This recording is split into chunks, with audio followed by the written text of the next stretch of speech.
توی این خونه یه قتل اتفاق افتاد. یکی از اعضای خونه مابقی اعضای خونه رو به قتل رسوند.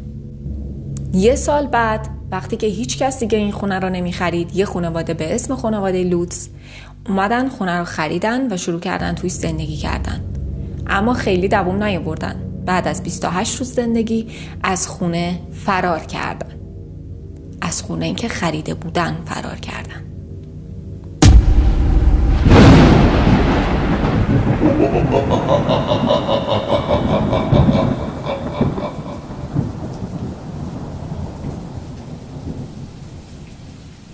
تا اینجا 2 بخش از داستان قتل در آمیتیویل رو براتون تعریف کردم. بخش اول در مورد بخش جنایی داستان بود و بخش دوم در مورد بخش ماورا و طبیعه ماجرای خانه آمیتیویل بود و امروز با بخش نهایی و حقیقت ماجرا اومدم پیشتون و میخوام این داستان رو براتون باز کنم و بگم واقعیت ماجرا چی بوده. قطعا قرار شاخ در بیارید، از دستش ندید و اگه 2 قسمت قبلی رو ندیدید اول اونا رو ببینید بعد اینو.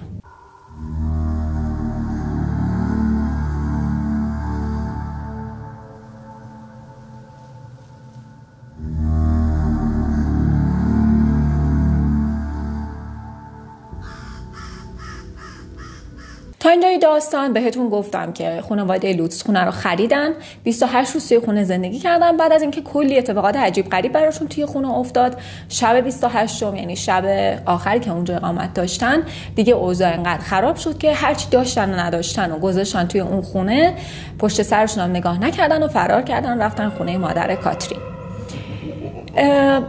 این ماجرای فرار خانواده لوتس عین بمب توی آمریکا صدا کرد. چرا؟ به خاطر اینکه اگه یادتون باشه پرونده خود رونالد دفئو، اتفاقاتی مربوط به قتل خونه آمیتیویل کلی توی آمریکا صدا کرده بود و آدم‌ها اصلا نمیدونستن داستان از چه قراره. داستان فرار خانواده لوتس به گوش ویلیام وبر میرسه. الان حتما میپرسید ویلیام وبر دیگه کیه؟ ویلیام وبر وکیل مدافع رونالد دفئو توی دادگاه بوده، یعنی کسی بوده که باید ثابت می‌کرده یا رونالد دفئو بیگناه قتل کار اون نیست و یا اینکه دیوونه است که این کار رو انجام داده. در واقع ویلیام وبر وقتی این ماجرا رو میشنوه همون اول با خودش فکر میکنه که این خانواده با نقشه اومدن توی این خونه و قصد دارن صرفا معروف بشن و پول در بیارن، برای همین این داستانا رو از خودشون ساختن. با خودش فکر میکنه که خب حالا یه آبی گلالود شده، من چرا ازش ماهی نگیرم و فکر میکنه که من میتونم با یه تیر 2 تا نشون بزنم. چجوری؟ خودمون بچسبونم به این داستان، به خانواده لوتس بگم که بیایید ماجراتون رو برای من تعریف کنید، من این داستان رو کتاب کنم و از فروشش میشه کلی پول در آورد، سود کرد. از طرف دیگه هم میتونم ثابت کنم که رونالد دفئو تقصیری نداشته توی. پس اولین کاری که میکنه میره با رونالد حرف میزنه و میگه که ببین من یه فکری دارم، بیا از این ماجرای داستان خونه تسخیر شده سوء استفاده بکنیم، تو داستان خودتو برای من تعریف کن، من برم با اون خانواده‌ام صحبت بکنم، تو رو با اونا آشنا بکنم و با همدیگه یه سودی از این ماجرا ببریم. این از 2 طریق به نفع توه، هم نفع مالی میبری، همین که دادگاه ممکنه که رأی آزادی تو بده اگه ما بتونیم این چیزها رو ثابت بکنیم و ثابت کنیم که خونه تسخیر شده بوده، تو هم اون شب تسخیر شدی و اعضای خانواده تو به قتل رسونی. رونالد دفئو قطعاً قبول میکنه و حالا میمونه خانواده لوتس. بچه‌ها اون موقع جورج لوتس در واقع هر چی داشته و نداشته خرج خونه آمیتیویل کرده بود، یعنی هر چی پول داشته رو خرج کرده بود توی خونه آمیتیویل. اوضاع مالیش موقع فرار از خونه اصلا خوب نبود و هر چی داشتن هم پشت سرشون گذاشته بودن توی خونه. They left all of their furnishing, all of their clothing, everything in the house and just ran. و عملاً دیگه هیچی از نظر مالی نداشته. پس خیلی به نفعش بوده که این ماجرا سر صدا بکنه و یه سودی از این ماجرا، سود مالی از این ماجرا بهش برسه. ویلیام وبر با همین پیشنهاد میره به سمت جورج و همین پیشنهاد رو به اون هم میده و میگه که بیا ماجراهایی که براتون اتفاق افتاده رو برای من تعریف بکنید، من اونا رو تبدیل به کتاب بکنم. و با ماجراهای رونالد دفئو که میگفت من یه صداهایی میشنیدم که باعث میشد که دلم بخواد برم خانواده‌ام بکشم و اونا منو باعث کردن و اینا، رو هم دیگه جمعشون بکنم، یه کتاب در بیارم ازش و هم کلی معروف میشیم، به کلی پول میرسیم هممون و مشکل هممون، تو مشکلت حل میشه، من معروف میشم و کارم هم میگیره. اما در نهایت تعجب جورج قبول نمیکنه. So that it seemed like Ronald DeFeo was into devil worship, or there was something in the house that caused him to kill his whole family. چرا قبول نمیکنه؟ برای اینکه میگه که این اصلا اخلاقی نیست که من با این ماجراهایی که برای من اتفاق افتاده کمک کنم به کسی که اعضای خانواده‌اش رو به قتل رسونده و من نمیخوام به اون آدم نفع برسونم و اون آدم قاتله و من دوست ندارم کاری بکنم که قصر در بره از این داستان، از زیر حالا این ماجرا قصر در بره و قبول نمیکنن. این وسط شخصی به نام کارول شایر که دوست خانوادگی جورج و کاترین بود، یعنی دوست خانواده لوتس بود و از همه ماجرا خبر داشت، به جورج میگه که ببین تو همه چیزو تا از دست دادی، دیگه پول نداری، خونتونو که حالا هر چی پول داشتین روش خرج کردین از دست دادین، هیچ وسیله براتون نمونده و اینا، بیا بریم با یه انتشاراتی حرف بزنیم. کارول به جورج و کاترین میگه که شما بیاید داستان خودتون رو از زبون خودتون اونجوری که دوست دارید بدون هیچ تحریفی و بدون اینکه رونالد دفئو رو وارد ماجرا بکنید برای یه انتشاراتی تعریف بکنید. اگه دوست داشتن به کتاب تبدیلش بکنن، شما هم سود خودتون رو ببرید از فروش کتاب. و در نهایت جورج و کاترین این پیشنهاد کارول رو قبول میکنن و کارول میفته دنبال کار اینا و میره براشون یه انتشاراتی معتبر پیدا میکنه که حالا کتاب این ماجرا رو چاپ بکنن و اون انتشاراتی هم قطعاً قبول میکنه. گفتم دیگه این ماجرا انقدر توی آمریکا پر سر و صدا بود که مردم همشون دوست داشتن بدونن چه اتفاقی افتاده و قطعاً اگر یک کتاب در این باره نوشته میشد هر کسی توی آمریکا میرفت میخریدش میخوندش. و در نهایت انتشاراتی با نویسنده به نام جی آنسون قرارداد میبنده و قرار میشه که این نویسنده ماجرای حالا خانواده لوتس و خانه آمیتیویل رو به کتاب تبدیل بکنه. But then I spoke to the priest when I heard his story and was able to put together a chronology of the events that took place within that framework, 28 days. I was convinced there are things out there that many people cannot explain. این ماجرا برای جورج و کاترین خیلی سخت بود. بنابراین تعریف کردنش از اول، اینکه بشینن همه ماجراها رو دونه بدونه برای یک نفر دیگه تعریف کنن، براشون آسون نبود که مثلا نویسنده هی بیاد وسط کار بپرسه فلان شب چی شد، بهمان شب چه اتفاقی افتاد و اینجا رو چی کار کردید و اینا هی از اول بخوام مرورش کنن. پس با خودشون تصمیم میگیرن که یه روز بشینن توی خونه و کل ماجرا رو تعریف بکنن و ضبطش بکنن روی کاست و در نهایت روی 26 تا کاست کل ماجرای اون 28 روز زندگی توی خونه آمیتیویل رو ضبط میکنن و همه اتفاقاتی که براشون افتاده رو با جزئیات اونجا توضیح میدن. و برای این که یعنی اینو خیلی تاکید کردن بهش، برای این که بتونن تعریفش بکنن ماجرا رو، مثل این که کلی هم الکل مصرف میکنن که مثلا اذیت نشن زیاد.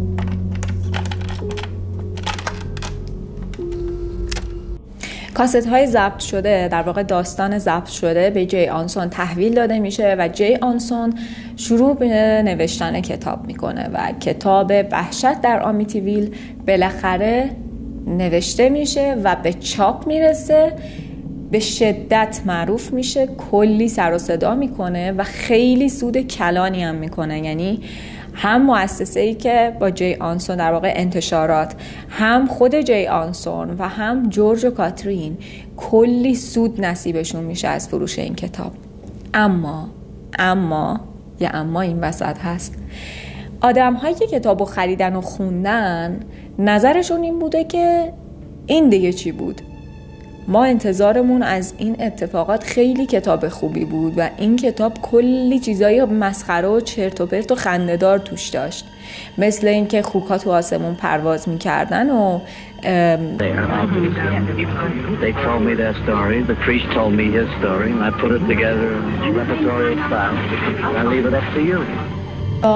چیزایی مثل این که مثلا از راه پله یا در و دیوار خونه خون می اومده و از اینجور ماجراها که آدم‌هایی که خونده بودنش با خودشون فکر می‌کردن که این چقدر مسخره بود و ما فکر نمی‌کردیم داستان اینقدر مسخره از آب در میاد و اینجا یک سری شایعات به وجود میاد که نکنه اینا دارن دروغ میگن و کل این ماجرا و خونه نفرین شده و اتفاقات عجیب غریب و فرار از خونه فقط برای این بوده که معروف بشن و کلی پول در بیارن که موفقم شدن. و اینجا تئوری بعدی هم به این ماجرای عجیب غریب اضافه میشه، یعنی این داستان دروغه یا نه.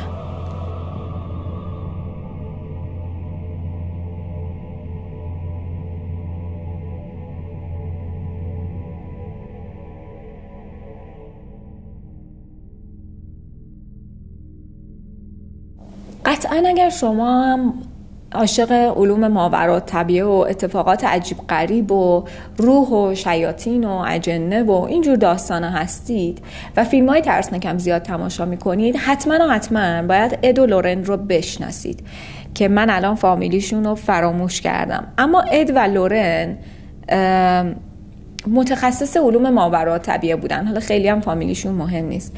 اد و لورن متخصص علوم ماورالطبیعه بودن. هر جا که یه سری داستانای این شکلی اتفاق میافتاد، مثل که توی فیلم کانجورینگ و فیلم آنابل هم این دوتا شخصیت حضور دارن، مثل داستانی مثل آنابل، داستانی مثل ماجرای خونه نفرین شده، مثل ماجرای کانجورینگ که میگن واقعیه، توی این ماجرا هم پای این دو نفر به این داستان باز میشه و میگن که خب بذارید ببینیم این داستان واقعیه یا نه.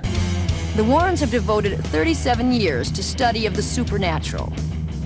و در واقع این دو نفر رو میارن برای راستی آزمایی این ماجرا که من به شخص خودم خود اد و لورن هم برای من زیر سوالن. یعنی اگه نگید که نظر شخصی تو وارد ماجرا نکنه، ماجرا رو تعریف کن، اجازه بفرمایید من اینجا نظر شخصیمو بگم و اونم اینه که خود من فکر میکنم که اد و لورن که اینقدر تریبون دستشون بوده از این ماجرا و معروفیتش خیلی پول در می آوردن و ممکنه که یه سری چیزا رو پر و بال بدن و سعی کنن بهش دروغ اضافه بکنن که معروفتر بشن. واقعا نمیشه آدم رو شناخت، اما ممکن هم هست که درست باشه، ولی خب تا خودم نبودم اونجا و تجربه نکردم نمیتونم 100% ردش کنم یا قبولش کنم. ولی بگذاریم بریم سراغ اصل ماجرا. به هر حال این دو نفر میان که ماجرا رو راستی آزمایی کنن.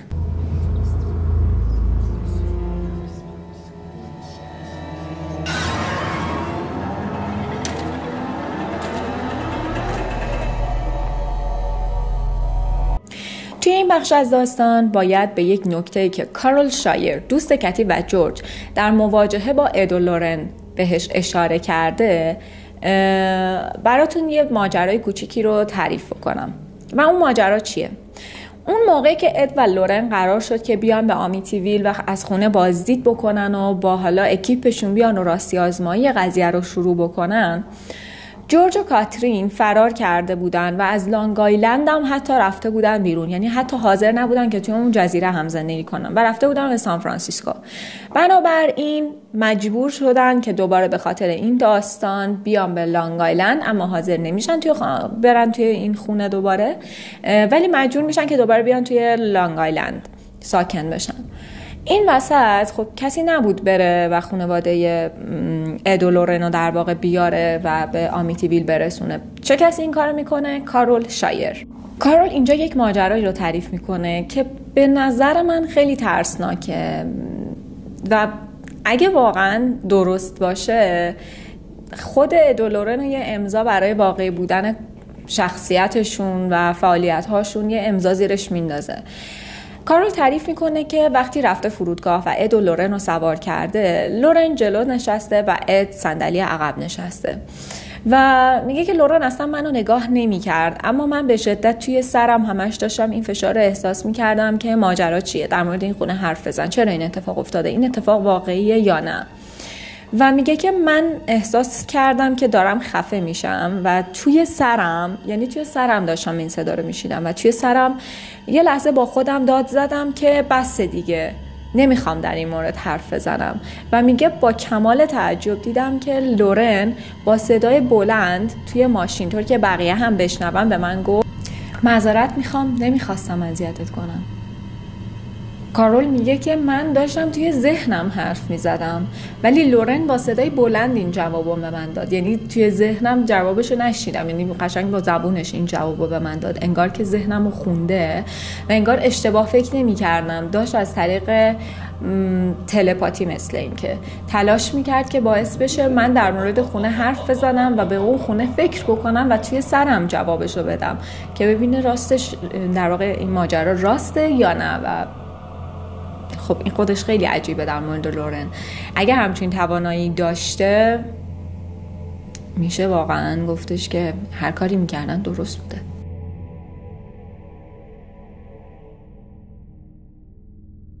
گروه متخصص علوم ماورالطبیعه به محض اینکه وارد خونه میشن فعالیتشون رو شروع میکنن. اولین چیزی که تا وارد خونه میشن تو ذوقشون میخوره و توجهشون رو در واقع جلب میکنه این بوده که همه چیز توی خونه انگار رها شده بوده. حتی توضیح میدن، میگن توی مستندی که حالا من دیدم در این مورد توضیح میدن و میگن که خونه یک جوری رها شده که انگار مثلا یک بعد از ظهر جمعه است و اعضای خانواده ناهارشون رو خوردن، خونه هنوز به هم ریخته است و قرار جمع و جورش کنن. یعنی در این حد نصف نیمه رهاش کردن. غذاها توی یخچال پوسیده بودن، همه چیز به هم ریخته بود، ظرفایی که مثلا اون روزی که فرار کردن از توی خونه توی سینک بوده توی سینک مونده، غذاها خشکیده روشون و اتفاقاتی از این قبیل که این قشنگ گواه این بوده که این خانواده با ترس از خونه فرار کردن و واقعا همه چیزو ول کردن و در رفتن، اصلا فرصت نکردن که جمع و جور بکنن.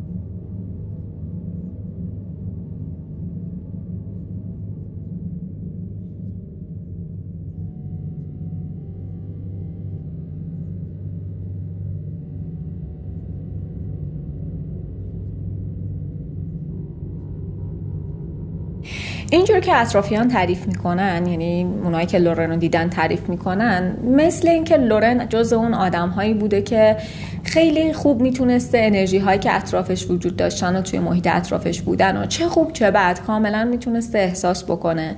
یه سری چیزا رو تصویری توی ذهنش میدیده یا قادر بوده یک سری موجوداتی رو که هر کسی نمیتونه اونها رو ببینه به چشم باز، یعنی تو خواب نه توی واقعیت ببینتشون.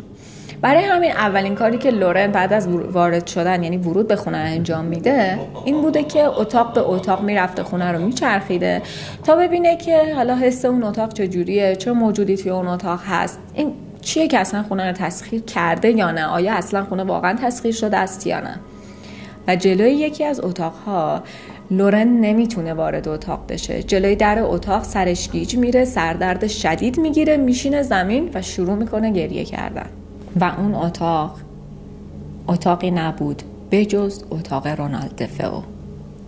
در واقع انقدر حالش بد میشه که اصلا نمیتونه توی اتاق بره و چند ساعت طول میکشه که به خودش بیاد و حالا سردردش اوکی بشه و حالا بتونه مثلا دوباره سر پا بیسته. بعد از کلی تحقیق یعنی چندین ماه تحقیق کردن توی خونه، صدا برداری کردن، عکس گرفتن از جاهای مختلف خونه، نمیدونم از این جور کارها، در نهایت این گروه تحقیقاتی به این نتیجه میرسن که ماجرای خانه آمیتیویل و در واقع تسخیر خونه آمیتیویل یک واقعیت بوده، واقعیت محض. و این خبر قطعاً عین بمب توی آمریکا منفجر میشه و همه به رعشه میافتن. خیلی طول نمیکشه که فیلم این ماجرا رو میسازن. در واقع اولین فیلمی که یعنی اولین ورژن وحشت در آمیتیویل سال 1979 ساخته میشه، در واقع اکران میشه و به سینماها میاد. این تاریخ تقریبا برابر با تاریخ فیلم جنگیر، یعنی اون موقع فیلم جنگیر خیلی رو بورس بوده، خب فیلم ترسناک تازه داشته پا می گرفته توی سینما و همه داشتن حمله میکردن به سینماها که جنگیر رو ببینن و جنگیر خیلی خیلی خیلی پرفروش بوده اون موقع، یعنی میلیونی درآمد داشته. و فیلم وحشت در آمیتیویل که وارد سینما میشه، منظورم اولین ورژن فیلم وحشت در آمیتیویل، یعنی سال 1979 که وارد سینما میشه، فروش جنگیر افت میکنه و فیلم وحشت در آمیتیویل جنگیرم میزنه کنار و کلی پول در میاد از این ماجرا.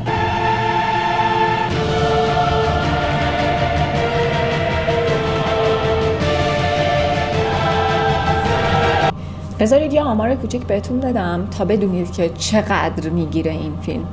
فکر کنید وحشت در آمیتیویل تنها فیلمیه که 9 سال، یعنی از سال 1982 تا 83 89 90 92 93 و تا سال 2021 که فیلم خون‌آشام آمیتیویل ساخته میشه همچنان روی بورس بوده و توی سینماها همه میرفتن تماشاش بکنن. یعنی آخرش هم دوباره خودش رکورد خودشو میشکنه، هیچ فیلم دیگه رکوردشو نمیشکنه و خون‌آشام آمیتیویله که میاد رکورد وحشت در آمیتیویل رو میشکنه و از اون بالاتر قرار میگیره. خانواده لوتس از این سودی که در واقع فیلم به بار آورد بی بهره نموندن. اونا هم کلی پول عایدشون شد، همش کلی برنامه دعوت میشدن و از اینجور اتفاقات.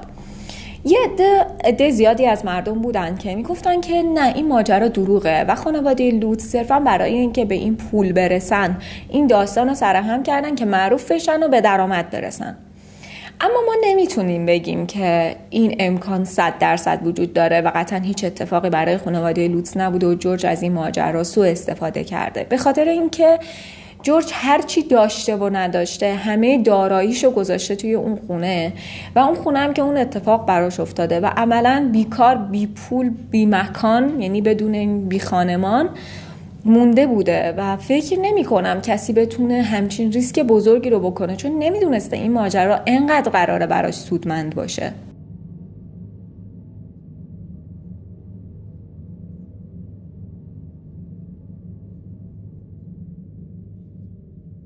اما اگه بخوایم از حق نگذریم، جورج خیلی هم از این ماجرا بعدش نیامده بود و مشکل زیادی با شور کردن داستان نداشت، یعنی هرچی بیشتر حاشیه درست میشد براش بهتر بود. چرا؟ چون از وقتی که این فیلم سر و صدا کرده بود و آمریکا همش در مورد این ماجرا صحبت میکرد، جورج و کاترین همش داشتن به کلی سمینار و کنفرانس و دوره همی و برنامه‌های مختلف دعوت می‌شدن، از همشون پول در می‌آوردن، داشتن دور آمریکا میچرخیدن. هر ورژن جدیدی که از این فیلم ساخته می‌شد، هر ورژن جدیدی که از این داستان کتاب نوشته می‌شد، هر چقدر که سود می‌کرد، این دو نفر، یعنی در واقع خانواده لوتس، از اون سود بهره می‌بردن و به اینها هم پول میدادن و عملاً دیگه جورج نیازی به کار کردن نداشت، نیازی نبود، خیلی راحت داشت پول در می‌آورد. دیگه کار می‌کردن، این میرفت مهمونی، پول در می‌آورد. این روند پول پارو کردن جورج و تمام مؤسسه‌ها و کارگردان‌ها و مؤسسه‌های فیلمسازی و انتشاراتی و اینا ادامه داشته تا سال 2023، یعنی امسال، که یک مستندی با نام آمیتیویل اکران شد که نقش اول این مستند کسی نیست به جز کریستوفر، پسر کاترین، کسی که اون موقع شاهد همه چیز بوده و توی این مستند پته جورج رو میریزه روی آب.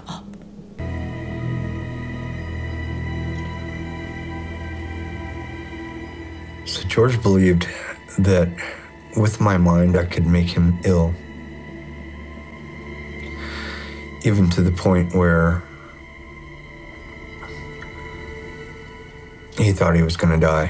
حالا بریم سراغ بچه‌های کاترین و ببینیم که بچه‌ها توی اون شرایط، توی اون سالها چه جور زندگی رو داشتن میگذروندن و جورج از نظر بچه‌ها چه جور شخصیتی بود. توی اون سالها که این اتفاقات افتاده، کریستوفر یک پسر بچه نوجوان بوده، در واقع یک پسر نوجوان بوده و اصلا خیلی از این محبوبیت و معروفیتشون خوشش نمی اومده. چرا خوشش نمی اومده؟ اون موقع که، یعنی اون سالها که فیلم وحشت در آمیتیویل اکران میشه و همه میبیننش و هنوزم فرهنگ این وجود نداشته که بچه هاتون رو نذارید اینجور فیلم های ترسناک رو نگاه بکنن، آسایش از زندگی کریستوفر رخت میبنده و فرار میکنه. چرا؟ به خاطر اینکه کریستوفر میرفته مدرسه. کریستوفر حتی حاضر نشده بود که این فیلم رو تماشا بکنه، به خاطر اینکه میگفته اصلا دوست ندارم اون اتفاقات دوباره برای من مرور بشه، چه رسد به تماشای دوباره اون اتفاقات با عنوان یک فیلم ترسناک. پس چیکار میکردن؟ بچه‌ها میومدن توی مدرسه بهش میگفتن که اون شب اون اتفاق چه جوری افتاد. کریستوفر براشون تعریف میکرده و بچه‌ها میگفتن چرا توی فیلم اینجوری نبود، یه جور دیگه بود، تو داری دروغ میگی. و کریستوفر اینجوری بوده که اون اتفاق برای من افتاد. من اون شب اونجا بودم و تو داری به من میگی که فیلم درست میگفت و من دارم دروغ میگم. من شاهد این ماجراها بودم. چجوری فیلم میتونه درست باشه ولی حرفای من نه؟ و این ماجرا کریستوفر رو خیلی آزار میداده. نه تنها اون اتفاق 1000 بار براش مرور میشده و هر بار کسی ازش سوال میپرسیده مجبور بوده جواب بده. نه تنها از این مشهور شدن خوشش نمی اومده، بلکه تازه بهش انگ دروغگویی هم میزدن و میگفتن که تو داری دروغ میگی چون توی فیلم اونطوری نیست و تو داری واقعیت رو یه جور دیگه جلوه میدی. انگار نه انگار که فیلمو از روی داستان ساختن، نه اینکه ماجرای واقعی رو از روی فیلم درست کرده باشن. I'd try to tell them what happened if they asked, and then it was like, well, that's not what was in the movie. You're a liar. اون چیزی که بچه‌ها، یعنی البته بچه‌ها که نه، کریستوفر از جورج تعریف کرده و تصویری که کریستوفر از جورج به دنیا نشون داده توی این مستند تصویر جالبی نیست. مثل اینکه جورج خیلی آدم گوگولی و مهربونی نبوده. اون جورجی که توی فیلم ها نشون میدادن یک مرد خانواده دوست عاشق پیشه خیلی خوب که بچه‌های همسرش رو خیلی دوست داره، چیزیه که توی فیلم ساختن، چیزیه که جورج دوست داشته که اینطوری دیده بشه. واقعیت این بوده که جورج آدم خشنی بوده و مثل اینکه خیلی به بچه‌ها و کاترین زورگویی می‌کرده. توی این ماجرا جورج خیلی دروغ وارد ماجرا می‌کرده برای اینکه داستان ترسناک‌تر به نظر برسه. اینجوری نبوده که هیچ اتفاقی نیفتاده باشه، اما به اون شدت نبود. خیلی دروغ به ماجرا اضافه می‌کرده، سعی می‌کرده داستان آب و تاب نشون بده و شورش کنه، در واقع شورش رو در بیاره که داستان ترسناک به نظر برسه. حالا که آدما خوششون اومده، بذار ما هم شورش رو در بیاریم. و هر کسی که یک بار با بچه‌ها صحبت می‌کرد، قشنگ میتونه، خانواده در واقع جورج صحبت می‌کرد، قشنگ میتونست تشخیص بده که با این بچه‌ها و این خانواده خیلی تمرین شده. اینا حتی یک کلمه از حرفاشون رو جابجا نمیگن، یه تاریخ رو اشتباه نمی کنن، یه چیز رو اشتباه تحویل ما نمیدن. حتی بازیگری که نقش جورج رو بازی کرده بود توی ورژن 1 فیلم وحشت در آمیتیویل تعریف میکنه که وقتی با کریستوفر و میسی و بقیه بچه، حالا پسر دیگه کاترین صحبت میکردم، داشتم با خودم میگفتم که این بچه ها چقدر دقیق دارن ماجرا رو تعریف میکنن و هیچ کلمه‌ای رو یادشون نمیره.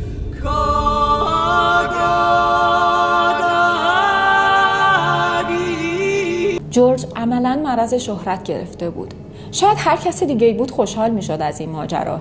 یه اتفاقی افتاده، ما گندش کردیم، کل آمریکا دارن در مورد من و خانواده‌ام صحبت میکنن، من یه قهرمان شدم که خانواده‌ام رو نجات دادم و کلی پول دارم به دست میارم، همه آمریکا دارن منو هی دعوت میکنن این ور اون ور، هی توی کنفرانسام همش دارن با بازیگرای معروف صحبت میکنم، همه دارن در مورد من و زندگیم و فیلمام حرف میزنن. شاید هر کس دیگه بود این کار رو انجام میداد. اما چرا کاترین هیچ اعتراضی نمی کرد؟ کاترین یه زن تنها بود که برای بزرگ کردن بچه‌هاش خیلی به کمک‌های مالی و همچنین حضور جورج نیاز داشت و عملاً نمیتونست که از این ماجرا خودشو کنار بکشه. جورج هم کاترین رو ول نمی‌کرد به خاطر اینکه داشت با این خانواده پول در می آورد. چرا باید ولش می‌کرد؟ جورج بچه‌ها رو مجبور می‌کرد ریز به ریز یک سری جزئیات رو یادشون نگه دارن و ماجرا رو اونجوری که جورج ترسناکش کرده برای بقیه تعریف کنن. و اگرم این کارو نمی‌کردن، یعنی یه و به این ور اون بر میگفتن، وقتی برمیگشتن خونه خیلی تنبیهشون میکرده و اذیتشون میکرده.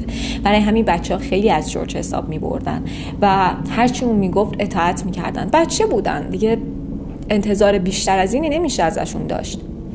اما در نهایت کاترین پیر میشه، کریستوفر بزرگ میشه، جورج دست از سر این خانواده بر میداره اما دست از سر پول پارو کردنش بر نمیداره. یعنی همچنان توی فیلم‌ها شرکت میکرده اما از کاترین جدا میشن و کاترین با کریستوفر زندگی میکنه. جورج از کریستوفر متنفر بوده.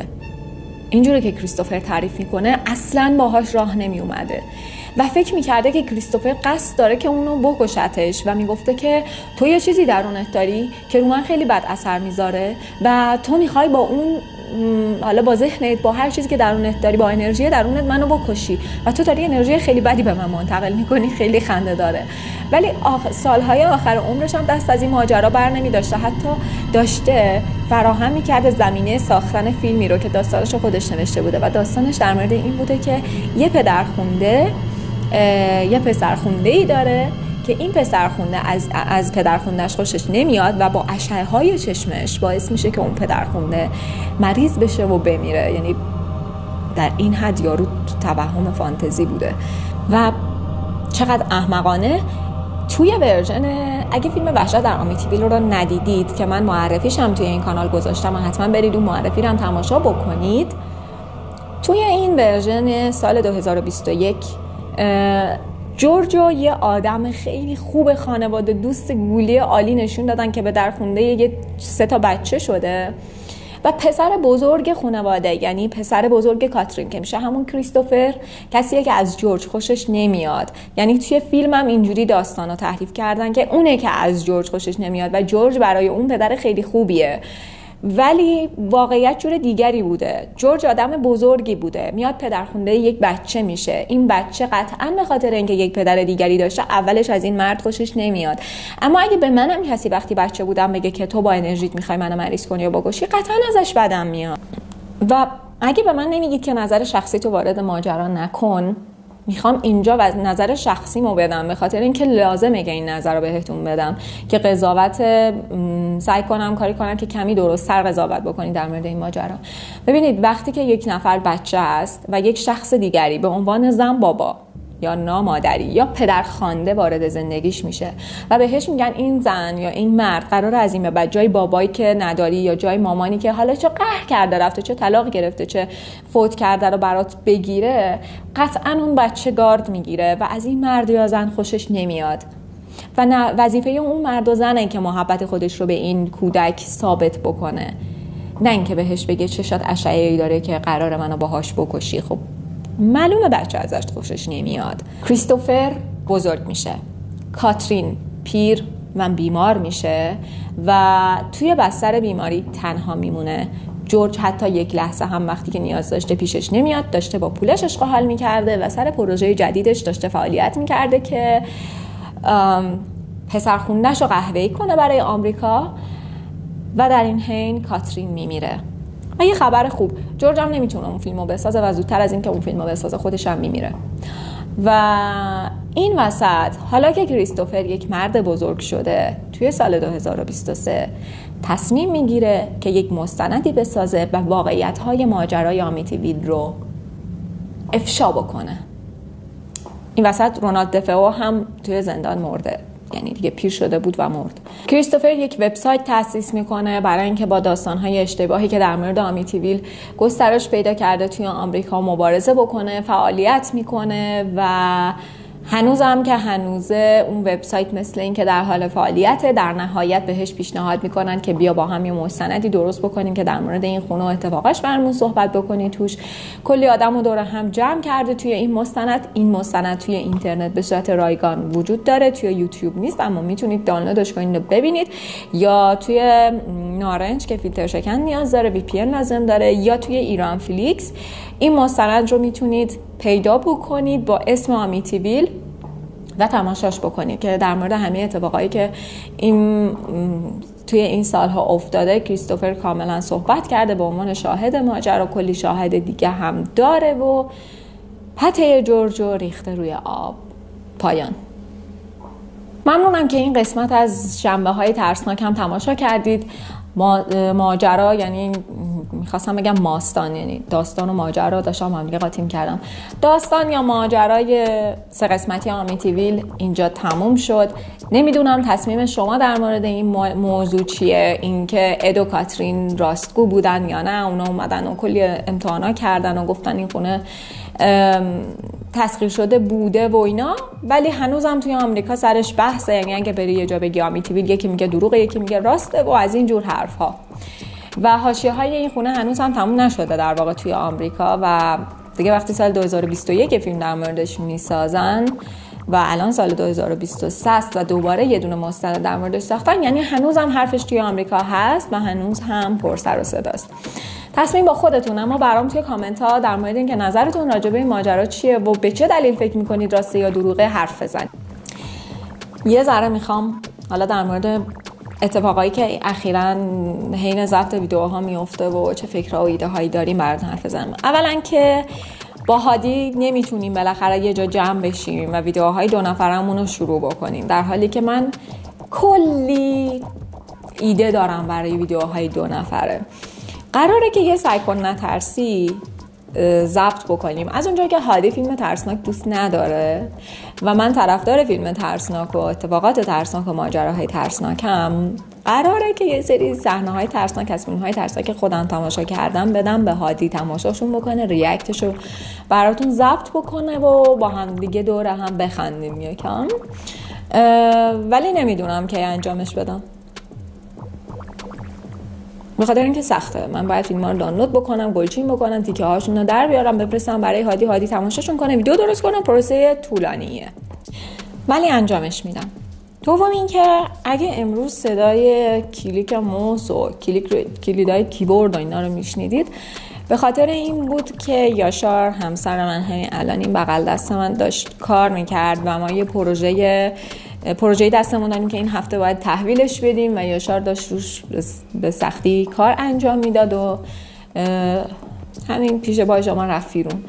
به خاطر همین اگه همچین صداهای شنیدید دیگه بدونید که صدای چیه. و گزینه بعدی اینه که بچه‌ها من یه کمکی ازتون میخوام که حالا یا با کامنت یا با پیج اینستاگراممون که حتی میتونید عکس هم برای ما بفرستید یه کمکی به ما بکنید. من نمیدونم این پشت رو چجوری دکور درست بکنم و دوست دارم که یه دکور خوب درست بکنم براش که نه ترسناک باشه نه غیر ترسناک باشه. پس اگه پیشنهاد خاصی برای دکور این پشت دارید یا توی اینستاگرام یا توی کامنت های یوتیوبمون حتما با هم در ارتباط باشید و برام ایده بگید که چیکار بکنم. من واقعا هیچ ایده‌ای برای، درسته که من معماری خوندم و اصلا شغلم طراحی داخلی و ایناست، ولی هیچ ایده‌ای برای یه بک استیج ندارم. بک استیج که نیست، برای این پشت هیچ ایده‌ای ندارم، بک‌گراند خودمون. و همین. لایک، کامنت، سابسکرایب یادتون نره. شنبه ترسناک دیگر رو هم حتما تماشا بکنید. یه فیلم خیلی خفن، یه مینی سریال خیلی خفن تماشا کردم که اونم از روی واقعیت ساخته شده و قراره که داستان واقعیش هم براتون تعریف کنم و خیلی عالیه و امیدوارم که خیلی زود بتونم که اون داستان سعی کن نترسی رو با هادی براتون تولید بکنم. صندلیمم صدا میده. فعلا خداحافظ.